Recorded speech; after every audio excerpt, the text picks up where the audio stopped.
မင်းရဲ့ကောင်မလေးကမင်းနဲ့ရှိရင်ဘာလို့အလိုလိုနေရင်ကလေးလေးလိုစိုးရွက်လာရတာလဲစိတ်ပညာအရတော့ဒါဟာတိုက်ဆိုင်မှုတစ်ခုကြောင့်ဖြစ်လာတာမဟုတ်ဘူးလို့ဆိုပါတယ်အမျိုးသမီးတစ်ယောက်ကမင်းနာမှာစိတ်ပိုင်းဆိုင်ရာအရာလုံခြုံမှုရှိတယ်လို့ခံစားရတဲ့အခါသူမရဲ့တခြားပုံစံအသစ်တစ်မျိုးကိုပြသလာတတ်ပါတယ်သူမကပို့ပြီးတော့နောက်ပြောင်တက်လာမယ့်ခံစားချက်တွေကိုပို့ပေါ်ပြလာမယ်ပြီးတော့တစ်ခါတည်းမှာကလေးတစ်ယောက်လိုမျိုးတော့ပြုမှုလာတတ်ပါတယ်ဒါဟာသူမရဲ့ရင်းချက်မှုမရှိလို့မဟုတ်ပါဘူးသူမရဲ့အာယုံကြောဖွဲ့စည်းကစိုးရိမ်ပူပန်မှုတွေပြင်ဝေးပြီးစိတ်အေးလက်အေးရှိသွားတာကြောင့်ပဲဖြစ်ပါတယ်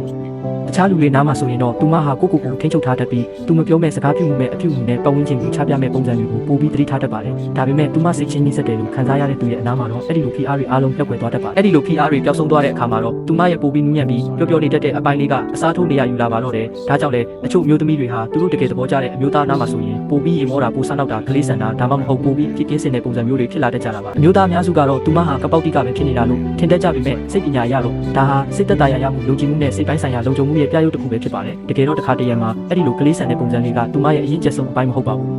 တကယ်တော့သူမစိတ်ပန်းပြေဆုံးဖြစ်နေတဲ့အပိုင်းလေးပဲဖြစ်ပါတယ်